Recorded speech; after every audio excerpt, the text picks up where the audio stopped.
Hey, what's up, everybody? Welcome back to Conversations in Pop Culture, and we are back in the saddle once again for another season. And before I introduce my guest, I do want to remind everybody that this episode is brought to you by my friend Preston Poulter, who runs Palace of the Golden Princesses, which is a fun, sexy romp through fantasy RPG setting run by women. Issue 3 launches on Kickstarter. It's an awesome book.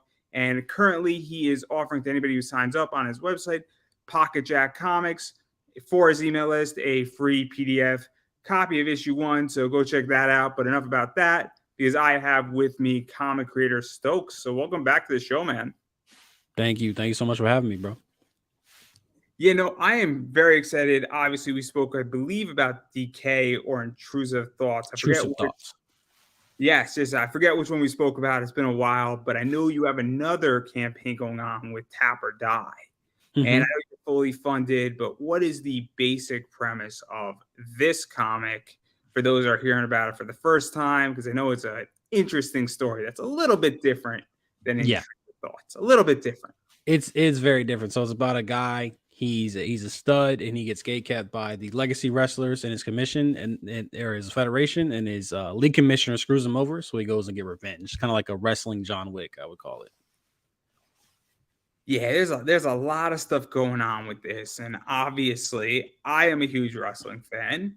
Oh, I like really? wrestling, and so how did this idea even come about? Because wrestling to me is the ultimate form of comics, Yeah. and this sort of, I guess, somewhat writes itself, and wrestling feuds sometimes write themselves. And so, what is this like? Because there's a lot of stuff, and it goes a little meta sometimes. Yeah, absolutely. So, I actually I came up with a story with Christopher Curtis, another cool creator, and he had an idea. He had an idea of like a wrestler. He had kind of like the look, and then I've dealt with some turmoil in my comic book career when I was coming with the comic book. So I was really frustrated. So it's a really angry comic book, to reflect how I was feeling at the time, and dealing with these people that in your trade that are like, oh, you're young, you can't be boisterous, you can't do that. They try to tell you how you should act, and then so that's really like the soul of what it's really about, which I think is also the spirit of wrestling as well. I feel like wrestling deals with those narratives as well. Yeah, and then let's kind of dive into this a lot as well, because there's a lot of stuff in play in this book in particular. Obviously, there's the trope of gatekeeping in wrestling. And as you Yes. stated, there's also gatekeeping in other professions, and some of Yep. that mixed in there. And then there's a bunch of other stuff as well. I think there is potentially a little bit of a racial issue as well. I kind of picked up on it where, there's that in play. And then there's also, sort of the young hot shot getting his opportunity.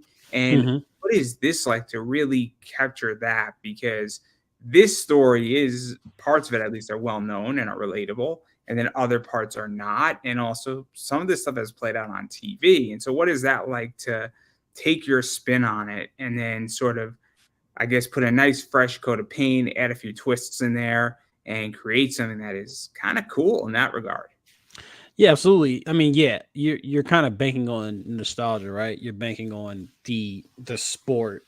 And I think what's great about wrestling is that wrestling is when you have other sports, you want the narratives to happen, right? But maybe they don't happen, right? Like the NBA finals, it's, Nuggets versus Heat. Nobody cared about that, right? Like could have been Lakers Celtics. But with wrestling, every year is Lakers or Celtics. The most interesting thing happens. So I think the fans are also more willing to buy into the narrative when they read a fictional work of wrestling. So that's why I chose to work in the sport. And I also wanted to add, you're right, there is a lot going on. It's not quite a racial component. You could say that, but it's more about class, and we understand that class and race are adjacent. You know what I'm saying? So there is that. There's a lot of different stuff. Like I just wanted something that I wanted to bridge the gap between like a normal wrestling comic and then the kind of cerebral stuff that I like to do, the character driven thematic stuff that I like to do, and I feel like we did a good job. Yeah, and there's a lot of stuff going on in there as well. And then the other thing that I think is interesting from the pages that I read is that I find that wrestling is complicated because there can be a lot of disrespect to wrestling, and there has been collectively on how it's been reported, how people have viewed it, and what is that like? Because wrestling fans are extremely picky. They also Hmm. call out bullshit, and they're also some of the most fan centric people, I think, more so than I think anything else. I mean, you go to a WWE event, there are people there who know everything about it, love the sport. On the indies, it's crazy. And so, what is that like to really figure out how to be respectful to the culture of wrestling, understand the culture of wrestling, but also tell this story? Because you do have to put certain things into the story, but figuring out where the lines are, because that's where this is really interesting, I feel, for you, because you want to make sure that you're not stepping on somebody's toes who's Hmm. a wrestling fan, but you also have to remember it's a comic too, and it's also a fictional wrestling promotion as well. But you want to be respectful in the whole thing. So, what is that like really navigating that? Because it's tricky, especially with something like wrestling. I think maybe you don't want to get too specific. Like you don't want to try to sell it on authenticity, right? Because I think that's when you open yourself up to criticism. Because if you're going to try to be authentic, then, you need to be authentic. I think finding a middle ground between, like authentic and completely fictional to where a wrestling fan can, read it, but also separate it from the sport that they love is what we tried to do. I mean, it just came out too. Like people might read the issue and then be like, they might say something about it. It potentially, it also mixes in like multiple sports culture. Like the villain is modeled for me after Deion Sanders, at least his personality. And then there's boxing culture in there. There's MMA culture in there as well. So it's a lot. It's a lot of different kind of things kind of pulling together. Yeah, I mean it's fascinating. I mean, I love wrestling, as I stated. I love UFC as well in a lot of Yeah. ways. And what is that like? Because there's a lot of, I mean, machismo in play in a lot of ways in this book to some degree, and obviously there's some revenge as well in there Yeah. too. And that's the other thing that's so cool too, is that you're taking a combat oriented sport, for lack of a better word. Guy That's what it gets is. screwed, and accidents happen in a ring, guys. And Yeah. so, what is this like to kind of blend that as well? Because I hate to say this, and I might get you and me in trouble, but wrestling is staged. I think we could say, hopefully. I don't know if I'm allowed to say that. Oh, I might get my wrestling card revoked. But revenge might not be staged, if that makes any sense. So, like, what is that like? Even is that's such an interesting dichotomy where you have a fake fight but real revenge, and now those two things are coming in, and we don't know what is real and what isn't per se in certain areas in this book. Well, actually, no. So in this universe, wrestling is real. Like, you know, hopefully don't get in trouble, right? But no, every fight here is real. So this is as if wrestling was 100%. Everything that was happening was not staged. And like I said, I think it's kind of like a fantasy in that way, like a power fantasy in that way. And I hope people gravitate towards that sort of thing. Because yeah, I read some wrestling stories where it's like, is this staged or not? It's hard to tell. I just wanted to really just Because make you it know what, clear. I asked that because when I'm watching Raw or Hmm. SmackDown, I understand that it's on TV and I understand it's that. But when you're in a comic book, you have certain, I guess, narratives get pulled out because in television, you have a bunch of tools that you don't have in a comic book. In a movie, Right. you have a bunch of tools. And that's why this is so interesting, is that a lot of things can be missed. A lot of things could not be there. The voice of commentators. I mean, I'll use Michael Cole. When Michael Cole's calling a match, it's very different and it adds a different dynamic to it. At Money in the Bank, obviously, he's going to narrate where the match should go. And that's something that is complicated, I feel. And that's why this is so interesting, is that where are all the lines drawn, especially in wrestling, because we sometimes don't know what's real and what's not. And that's what's so interesting about this. And it opens up so many possibilities. I think this would be like the at least what I want to see. Like if I wrote a season of wrestling, like this is what I want to see essentially. Like it's gritty, it's abrasive, it's messy, it's violent, you know, a lot of personalities clashing. That's what I want. So that's basically what this is. No, it's interesting, and even talking about the grittiness of it as well. I mean, this Mm-hmm. book is in black and white too, and Yes, black and white. Obviously, there's a few reasons why. I'm going to state the obvious one: is that black and white, in a lot of ways, is cheaper than it a is colored cheaper. book, as well as it's faster. And I believe time is money. But also you could have black and white darker. Black and white tends to be raw. It tends to be, a little bit. I don't want to say rougher, but more old school might be a good way to put it. Mm-hmm. And so what is that like? Because obviously setting cost aside, setting time aside, what is that like in a stylization play for you? Because there is that to some degree where it does change a book when it's in black and white versus in color. No, absolutely. I see Do a Power Bomb came out. They did a black and white version, and that looked really good as well. And you're right. There is a financial component, right? Of course, like it's faster, like you said, it's cheaper to print, it's cheaper to make as well. But for me, it's like one, I want the rawness. You know, I want I want to feel. I want to lean into the nostalgia. I want the rawness that I feel like comes with black and white. It's also I grew up on shonen manga. You know, I grew up on Dragon Ball Z. I didn't grow up on Berserk, but Berserk was a big influence on this One Piece. So it's also like I, me personally, most of the comic books I've read are black and white. You know, if you consider manga comic books.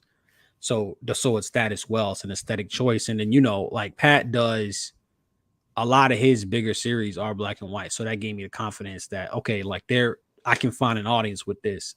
And do I think maybe it turns some people off for being not being in color? Like it's possible, but if you're not gonna give a book a chance because if it's not in color or not, I mean I don't really care to try to make you a fan because it seems kind of a little bit closed minded, Like it's cool to have preferences, but I want fans that are gonna like give anything I make a chance, regardless of what the individual specifics are.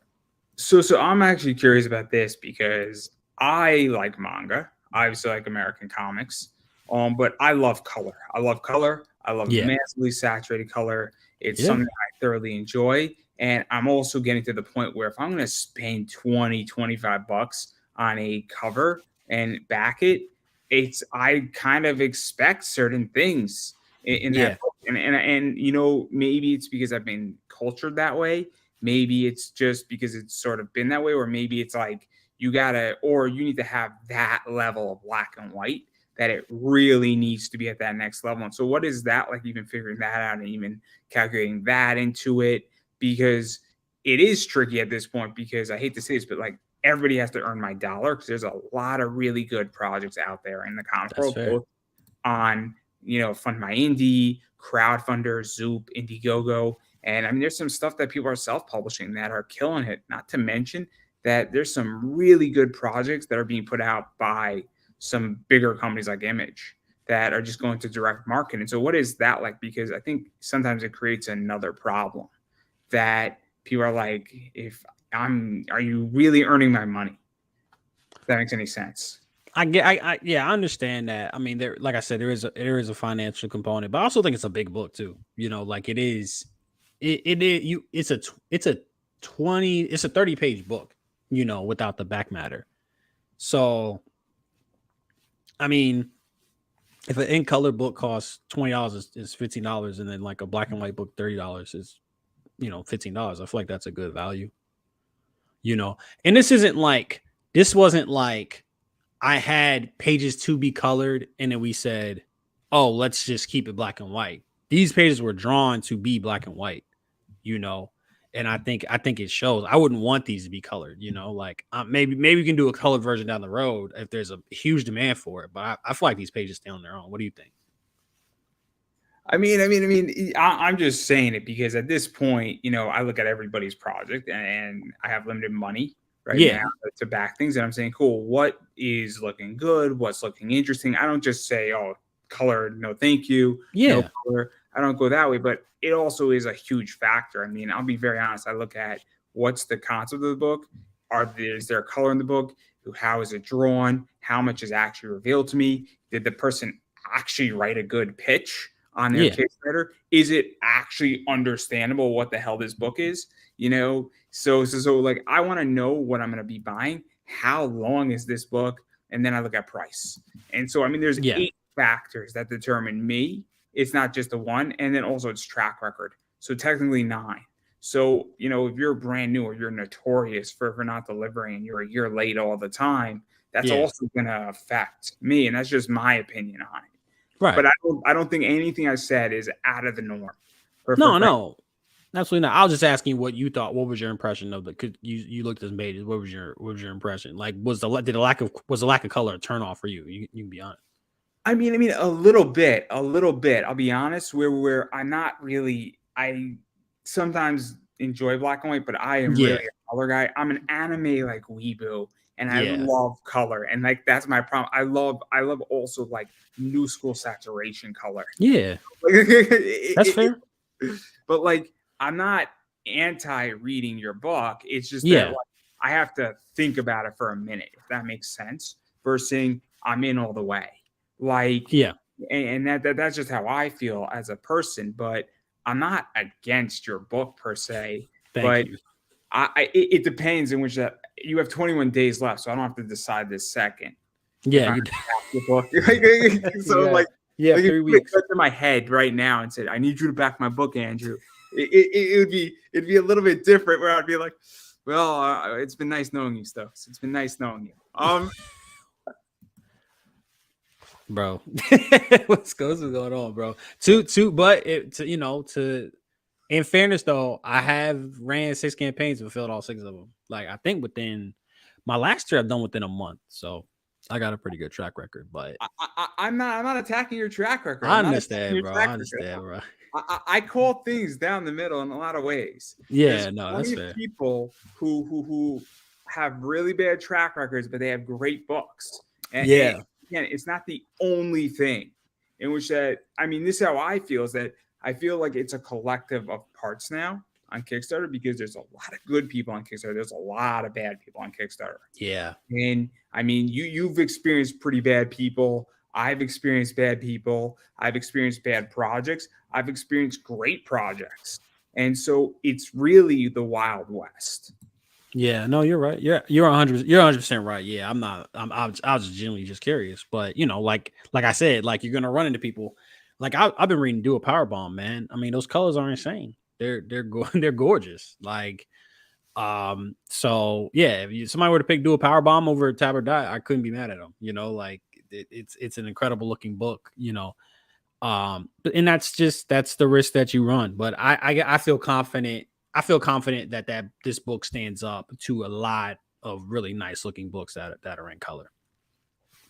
Yeah, let's actually talk a little bit about that too, and let's actually talk about the rewards, because I think this is interesting too. So obviously your PDF is $5, which if it is a very low entry cost. Then it's $10 for the deluxe, and I always get confused about deluxe PDFs versus regular PDFs, and because my whole thing about PDFs, and I'm actually curious, is that I thought for the most part PDFs were for a lot of international backers more so than, I guess, traditional backers, because that's just been always my thought. I might be speaking completely wrong and off base, but I know a lot of people have PDFs for international backers more than anything else.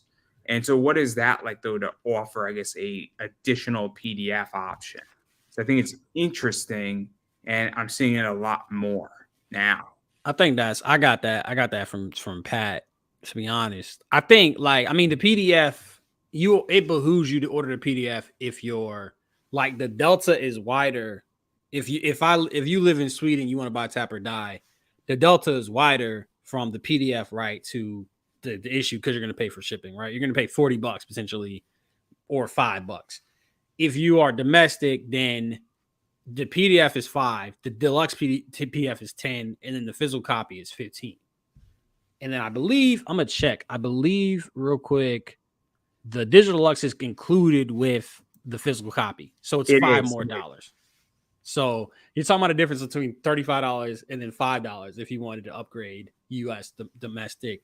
But I also think some people just prefer the PDF. I think some people want to consume the media, but they don't want to, because I mean, you think about it, like if you're on Kickstarter to support as many projects as possible, then the PDF makes sense, right?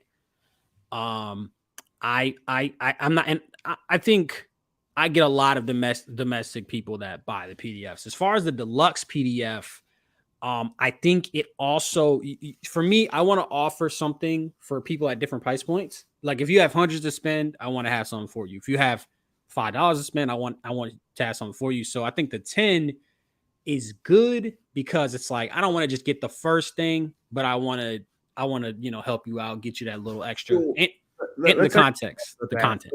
Let's actually talk about that, because this is one of the things that I think is interesting, is that creating value ladder. Yes. So I run an eBay business, and one of the ways I like to create value is that I like to combine shipping. So I charge $13 shipping, but your books will arrive immaculately. And when somebody's buying a $200 book, they don't care about spending $13 because they want that thing perfect. But all of a sudden, somebody might want to buy another $50 book, but they don't want to pay the shipping again. And so I save my buyers a lot of money by combining shipping, and I'm adding value in that regard. Yeah. And I think that's something that's really complicated right now on Kickstarter, is I don't know if creators really understand how to add value to their backers and to their consumers. And what is actually valuable to me might not be valuable to you. It might not be valuable to something else. And I'll give an example. Somebody might want a script in a PDF, deluxe PDF, and somebody might want, a music track, or somebody might want, maybe this interview as an option, in that. And so what is that like? And even figuring out how to price that in, because I think it's a tricky business right now. I think what you want to do is find the intersection between price and then value, right? Like, or what another person might want. So a script, you already have the script written out. You throw in the PDF, it costs nothing, right? And then if you don't, let's say you don't care about a script, you can just scroll past it. So I think the digital rewards are a good way that a consumer can get something. For instance, I have various covers on this campaign, and all the covers are available through the digital deluxe PDF. So I do think that adds value, and that if I'm actually selling more of the digital deluxe than the normal PDF, which is crazy. So that's really nice. But so obviously people value getting that extra little bit of content. It's a difference of $5 for them. So that's good. Because I just think it's fascinating, and I'm always trying to figure out how to find and add value to people, and add value on my podcast, add value in other ways, add value in my business. And I think it's a real problem right now collectively, where people, I don't think, really think about, cool, what is the value position? And then going into your physical stuff, and obviously this is cover A right here. I think that's 15. And so obviously that comes with the deluxe. So somebody gets everything that's in the deluxe. And then even just figuring out all of that, and finding even just the right price point on an entry point, because I think that's also a big problem, where I've seen indie books for a cover A go for 25. I've seen indie books go for 12. I've seen indie books go for $5. And obviously, if you're doing offset printing, you're printing 3,000, you can obviously charge a lot less. Yeah. Versus if you're doing, is it onset printing or printing on demand? I don't know. Not printing on demand. Printing on demand is completely different. I don't know what it is. Again, I haven't produced the book, so I can tell you what printing on demand is. Printing on demand is like, let's say I have Amazon, like I have my book for sale on Amazon.com. You order a book from Amazon, they will print it out and then ship it to you. That's print on demand. So I don't have any inventory. Maybe on-set printing is what you're referring to, but I get what you're saying. Again, this is not my area of expertise. That's why I was referring to you. I was referring to you completely. I'm the first person to admit when I don't know something. But what is that like for you, figuring out the right entry point? Because figuring out what you need to make money on and break even on, or even make $1 or $2 on the book, help to cover the costs, help to get the next issue funded or recoup some money, and then also making it still affordable, because you want people to have physical copies, and figuring out that whole dilemma. Because the last thing I think anybody wants is to price out somebody who would be interested in a physical copy. Right. It's all about finding that value, because if you set your thing too low, your entry point is low, sure, but then you have to sell more of it to make your money. You don't want it too high either. I think 12 to 15. I think 10 to 15 is a good range for a floppy, personally. And then you want to kind of you have your spots where you kind of want people to go. You want people to gravitate towards. So for me, it's like, what do I want to sell the most of? And on this campaign, I want to sell a lot of the NSFW cover. I want to sell a lot of the digital deluxe PDF. I want to sell a lot of bundles. So I'll adjust the prices around those bundles to make it a great value. Basically. Because isn't the theory on Kickstarter that you want to really, I guess, upsell your customer also? For sure. In which because the person, you know who Brian Polito is, right? Mm-hmm. Oh yeah. I think Brian Polito does this the best, where I think what he does from campaign to campaign is that he grows his backers and he grows the value of his backer. And I think it's a real skill, especially when you drop a first issue, you're never ever going to know, because that's your base moving forward for issue 2 and issue 3. I believe, and correct me if I'm wrong, because I ran a Kickstarter for this show, but that's a different beast collectively. But my understanding is that you always want to grow your backer and you want to grow the value of that backer.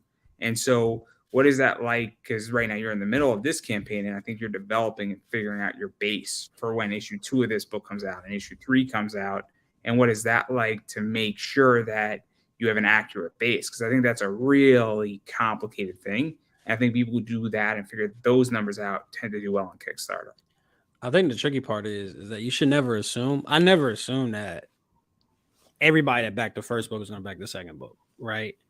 So I look at a retention rate of like, say, 60-70%, right? So if Tap or Die makes $5,000, I'm expecting that if I drop a book and I barely promote it and the covers are just okay, that I'll make $3,500, right? So it's kind of like that for me. And then vice versa. The opposite is, okay, if I promote the hell out of it, if I come on Andrew the Investor show, if I have some great covers, then, I can make, the flip side of that, I can make 9,000, et cetera. So that's how I see it. I think people actually get into a trap of just assuming that people will come back for the next book. A lot of stuff needs to come into play for you to retain your audience, right? You need to have a great product. You need to deliver said product. You need to entice people to buy the next product, and the next product has to be available for a reasonable price. So I don't take anything for granted. I'm trying to, like, the next book, I want to look better. I want to have better covers, maybe more covers, and I want to be better at marketing it as well, so I don't want to rest on my laurels. Now, it's interesting. I think people, obviously I'm going to mention a name, and he's in hot water. I don't know if I can mention his name. Put in the private chat. I'm curious. I'm not going to mention who it is. You know who it is. Like, you know who it is. So does everybody else in comics. It's the person in comics who talks about this way too much and is in some hot water right now. It's not that hard to know who it is. There's only 2 people on the top of your tongue. I mean, you know who it is, right? Oh, you've been following that? I mean, I'm trying to think of a code that'll get us. Just type it in the private chat. Nobody gonna see it. I'm trying to think of a code here that I don't even spell it right. Do I? I was trying to. Man. But I don't know where I was going with this. You broke me. Guys, we're done. I'm sorry. But this is how this interview is going. We started up here, guys, and we're now down here, and we're only going to get down here, and we're only going to get down here. I think we're trending upwards. So speaking of upwards, obviously we have this right here. Don't worry. We're gonna go downwards. We have this right here, which is Bear Hug. I still don't know why. It's called Bear Hug. Look, he's holding them right there. That's a bear hug. It was a joke. Okay. I'm about to say, sorry. And then we have this right here, and this is like the Alexa Bliss cover for you. And then given what I did about 2 hours ago, I could show this now, and I wish I had the uncensored version of it because it'd be something else. Given where I went 2 hours ago, I'm allowed to do this now. Fair enough. I don't know. Did you see my interview 2 hours ago? Nah, bro. Oh, What happened? Just when you have free time, Hell yeah. it's a hell of an interview and it's something special. Hell yeah. But yeah, let's talk about that because obviously I think you have 5 covers. 4 of them are different, and then one of them is a variant of that fourth cover. I think is a safe way how to say it. But what is that like? Because it provides a bunch of options. I think that the second cover might be 15 or I think one of them is the same price as cover A, and then I think the other 2 or 3 are different prices. So, what is that like to provide different options and also different styles and things of that nature? I could be mistaken though. Yeah, the first cover is 15. The rest of the covers are all 20, and then the uncensored one is 30. So, I mean, the thing is, so every cover is a sales pitch, right? So you want to have as many sales pitches on a campaign as possible, like that's how I look at it. And then when you're at a con table, because I do go to a lot of cons, I also want different styles. I want different things to grab different people as well. So let me ask this, because I'm sure you've seen a bunch of campaigns, and I've been, part of a bunch where they have 15, 16, 20 covers. And I think that's too much for 2 reasons. I think there is a concept of giving somebody too much choice. I think if you give somebody the option of 20 covers, I think that is way too many options for one campaign. And I'm not talking about like a safe version and a nude version. I'm talking about 20 for cover, like safe for work, and then 20 for not safe for work. So the option of 40, as well as it can get really fucking pricey because every time you produce a new cover, that's just more money out of it. And I'm curious how you feel about that, because I think 4 or 5 is reasonable. I even think 5 or 6 is a lot on one campaign. I do. But I'm curious how you feel about that, because I get the sales pitch, but I also think that the more coverage you have, potentially you get lower returns on money, or you have to spend more capital. And so I'm curious how you balance that, because I think it's complicated. I think here's the thing. I think there's diminishing returns with anything, right? But the reality is the campaigns that I'm sure you're thinking of and the campaigns that I'm thinking of, they do numbers. Like they make a lot of money. Now, the question is, you're spending a lot of money, obviously. So it's a matter of what do you value. I would love to run a campaign that makes $30,000. If I had to commission 10 different covers and then each cover gets a virgin, I would do it. Let me challenge on that, because Sure. It's great that if you make 30,000, but what if you only make $1,000 in profit, right? But here's what I'm saying, though. I can leverage that 30K number to do other stuff, right? I can say, oh, this book made 30K. If I run 4 of those campaigns, this series made over 100K. It's what you value. You value profit, right? You value profit. You value margin and stuff like that. I mean, I view my money as energy. So exactly, I want to be as efficient as humanly possible.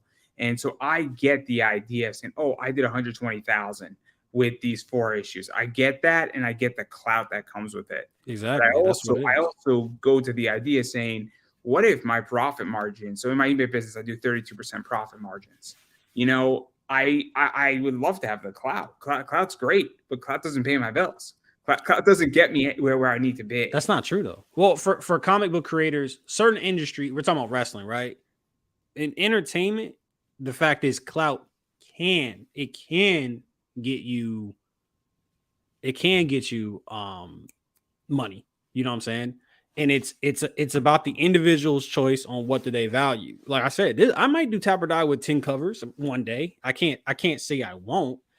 Or like I might scale down. You never know. But like I said, it's all about leverage, and it's all about taking what happened. I mean, the dude that you didn't name, very good at taking a situation and then just like capitalizing on it and taking whatever happens and just using that to boost whatever they're trying to do. So I mean, I'll be very honest. My thought process is that's not going to last. That's fine, but even that's fine too. I'm not. We're just saying though. Simply, the reason why you would have 10 covers is for the total, and then whatever you value off of that. So I personally do not. I'm personally not like what I. Here's what I value. I want as many comics as possible. I want 20 issues of a comic book on my con table within the next 2 years. That's what I'm working towards. And in order to do that, I have to stay light. I can't have 10 covers just sitting around. You know what I'm saying? Like, so that's what I value. I'm not valuing the high. I'm valuing the momentum and keeping this consistent and dropping 6 comics a year, or et cetera. So it's all about what the individual creator is looking to do, Yeah, no, I just want to be as efficient as humanly possible. Yeah. And look, I get the cover game. I also understand, though, that if you have 10 covers, you're going to have dead merch. And I've been through this in an eBay business, and it's a very complicated thing to do, and it's complicated to move dead merch. Yep. And it's not a good problem. No. Right now, what I figured out how to do is, I have merch that is sold in my eBay business that I don't even have yet. So I have negative merch in my eBay store, and I have the problem where I have to go out and get merch. And that's an amazing problem to have. It's an amazing problem to have. And I don't say that to brag. I say that because I want to be light, like you were saying. Yeah, exactly. I just want to move forward where I want things that are not even in my possession sold. And I think it's a real skill, and I think it's a really good thing. And I think a lot of creators, are living, hand to mouth or foot to mouth. I forget the statement, but I think it's dangerous, and I think this is how creators get burnt out. I really do. I'm pretty burnt out. I'm like this close to being burnt out. Like I'm exhausted, but no, you got ultimately what I've learned, and also I don't like gatekeepers is because they're trying to get you to act like them. But in reality, I will never knock a creator for, within reason, just doing what they want to do. You want to do 10 covers and have your margins be shitty, then do that. Like you want to just make a comic, not worry about the profit. You make your goal, and then that's all you want, then that's cool. I think people get too wrapped up in trying to. It's getting to a point where some creators, I don't even try to understand their headspace. It's like, why they do this? I have no clue, bro. I can't even spend the mental energy to try to dissect what they are attempting to do, man. You got it, Oh, look. People wonder why I do things. People wonder why other people do things. I can mention 14 different names that I don't understand. And look, I know creators who all they want to do is knock down other creators instead of building up a building. Yeah. And I don't get that. And I don't have time, and I don't have the luxury anymore to wonder why. So I'm just going to do what they're going to do. And you know what it's bewildering to me. And there's plenty of creators that I think are producing too much work. But I'm like, hey, you do you. If this is what you want to do, I'm not going to understand your business model. Exactly. And people don't understand mine. But mine's working, and maybe somebody else's is working too. And more power to you, I guess. But I don't like being knocked on. But that's just me. Right. In a lot of ways. But it is what it is. I think it's interesting, but I'm curious what you think, because one of my biggest pet peeves of the industry right now is nobody wants to have a discussion. Yeah. I think it's different if you and me have a disagreement on something in comics. We should talk about it. Yep.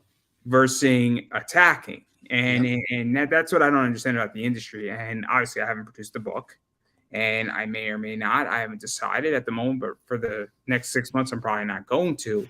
But I find that there's a lack of dialogue, and I don't know if it's just because, and I'm going to say something that might come off weird, people in comics might be socially off a little bit, and they might not be the best communicators, or, people have egos, or people just suck, because if you take 10,000 comic creators, you're going to have a mixed bag.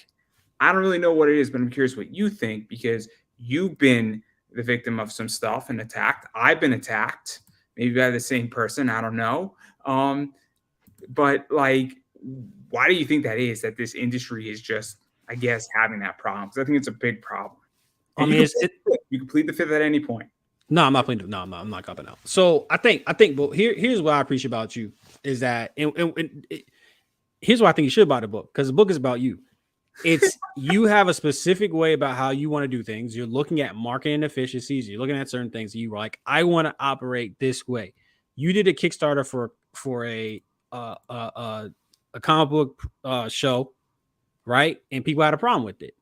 Now, and I think you said this last time we talked. If you have a problem with my rewards, the price, you have a problem with this, that, you have a problem with like the practicality or any of those things, that's fine. But to say, oh, you can't have a Kickstarter for a comic book show, that's wrong, because we need these platforms. Like, Keeping It Geekly just took a break.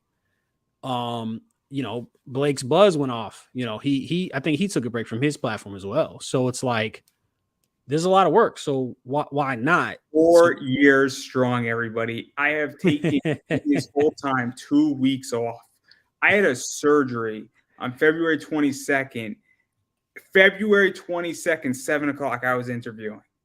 That's very impressive. But so, for instance, there's some people that's a crazy idea. There's some people paying for an interview is crazy idea. I wouldn't personally pay for an interview because it's just a lot. It's a lot, right? That you have to spend money on. But I don't have a problem with creators charging, the idea of a creator charging for an interview, right? But it's like, if the conversation is your platform isn't big enough, I'm not going to give it return on investment. That's a different conversation. But those are the conversations people don't want to have. They look at new ideas and they say, that's not how it's been done. So that's the problem. Is I had a similar conversation. I'm new. We're new. I mean, excuse me. Let me say it for myself. I'm new. Maybe you were newer when you ran the Kickstarter, right? I was at a con. I had one book and a poster, and all I can do to like expand my inventory was say, I'll sign it for $5. So I asked on Twitter, I'm like, how much y'all charge for signatures? And then some people were like, nothing. I don't charge. And then some people were like, you're a nobody. Why are you charging? Nobody's going to want to pay for your signature. When my first con, people were paying for my signature. Oh, it doesn't have any value. Like, it has some value. People are asking are asking for it. Right? Like, and it's just like this dogmatic approach that a lot of people have. And it's just, you're right. If you want to say that, there's all kinds of reasons not to charge for a signature at a con. There's all kinds of reasons not to kickstart for a comic book show, but that they're not giving that information in a way that's non-combative. And that's the problem. I think it comes from a place of insecurity. I think a lot of people look at new people and say, wow, you're going to get beat down because that's what happened to me. You're going to, or they're like, hey, how do you have so much confidence? And I'm over here. I'm a whooped puppy. I'm a beaten dog. I have a lot of people that are just resent me because I reject certain techniques. I had a situation where I said, I don't do this specific thing about comic books. And the person resented me so much. We just argue. We argue all the time. It's weird. It's just insecurity. There's no reason why you should look at somebody else who's doing something not ethically wrong. I'm still delivering books. I don't have a single unfulfilled campaign. There's no reason to look at somebody and get mad if you're securing yourself. Yeah, no. I really can't disagree. I mean, look, this is what I think. I think what it is that I think a lot of people, and I've said this about the show, and I've said this where I just think people are so sick in comics of just getting charged nickel and dime at cons, their books, colorist letters, or Kickstarter taking 10%, that they just say, I've had enough. And I think that they don't realize that if you want these platforms, you need to support them, because sometimes I have a sponsor today, but that sponsor paid me $4 for that spot. Now it just so happens that I might have 12 episodes, so it's about $50 for those 12 episodes. But guess what? To run this show runs me $240 a year, and sometimes it's an easier year, sometimes it's a bad year, and it's not a pitch for money, guys, but it's saying, look, my costs are relatively cheap, but also sometimes other shit happens. And look, I'm just trying to get anywhere near my position. And that's what I don't understand, is that I think from a rational standpoint, I think anybody could understand that, whether you support it or not. And that's what bothered me more though so than anything else is nobody understood the rationality. And I'm like, but you guys are trying to fund your project too. So how are you missing the rationality? Mm-hmm. And that's where I think it becomes a problem is that I'm not asking you to support necessarily. I would like people's money, right? Obviously, everybody wants money. But what if you listen to somebody's rationale? I say, I get it, but I'm not going to do that. But then Yeah. there's other problems too in the industry where there's all these bookers and there's all these other people. And guess what? They're charging and they have clients and then they come to me and they don't want to pay me. And so who am I now to say, am I going to be the sucker at the table? And that's Yeah. the problem that occurs. And then when I say that, nobody in the industry has an answer. And I'm like, you attack me and you don't have an answer. And that's where I'm at. But again, it's neither here nor there. I've spoken about this plenty. And honestly, my solution is that if I don't want you on my show, you don't come on. So that idea of me charging for an interview, if I could get away with it, I would. But guess what? There's plenty of people who have not been on my show ever again. And there you go. So you guys got what you wanted. I hate to say it, where it used to be everybody comes on, and now it's really, really selective. And I hate to go on a tirade like that, but it's just a dose of reality. It's a sore spot for me still. I can tell, and I think reasonably so. You had a different idea. People said you can't do this. They may have had legit reasons for saying you can't do this, and they didn't give them. Probably got nasty with you because it's happened to me. It's happened to me a bunch. But fuck them. No, they got what they wanted. They got what they wanted, and I evolved. And guess what? You got what you wanted. You ended an open, free-form discussion, and you didn't censor speech. So there's no such thing as freedom of speech between private citizens. But you guys got what you wanted. I hate to say it, and I got no problem saying that. And I've become rawer, and I become honest about it. And I say it every 2 months. I say, if you want my honest opinion about anything, ask me. Get me on a show, and we can go through 50 comic creators, and I will tell you my thoughts on all 50 of them. And it will get ugly. And I mean, right now, throw out a name. I'll tell you right now. Pat Shan. Pat Shan. Fuck Raven Gregory. No. What is Raven Gregory? No. I'll tell you my opinion about Pat Shan. I think Pat is a great writer. I think he is very good at what he does. I think though that I think he was a good writer and he got really lucky with Zenescope and then he became a better writer. That's what I think. That's what I really think. I mean, I don't think that's offensive. I think that's true. No, I think Pat has put in a lot of work, and I think he just miraculously got involved with Zenescope, and then he went out on his own and he killed it. That's what I think. And good on Pat Shan, and then he put a lot of good people around him that have made him better. Like your boy. I think the secret though to Pat Shan, and he will never admit this, is you. No, stop. Relax, bro. Nah, hell no. I'm not taking that one. But that's what I think of Pat. That's what I think of Pat. Honestly. That's my guy. That's the reason I asked. That's my guy. No, but I think that's an accurate statement. But anyway, enough about that. I get salty about this. It's a sore point, Stokes. It's a sore point for me. I'm sorry. No. I like talking about it. I like talking about it, but enough about that. I might have just synced your entire book. My bad. Bro, listen. I mean, like I said, the book is angry. The book is about being spiteful. That's what's about. So I mean, it makes total sense. And they did you dirty. They did me dirty too. They did me dirty a bunch, bro. I can't even get, bro. This episode will be 2 hours long. I get into it. I can't go into it either because there might be other consequences in my realm. I can't talk publicly about at the moment.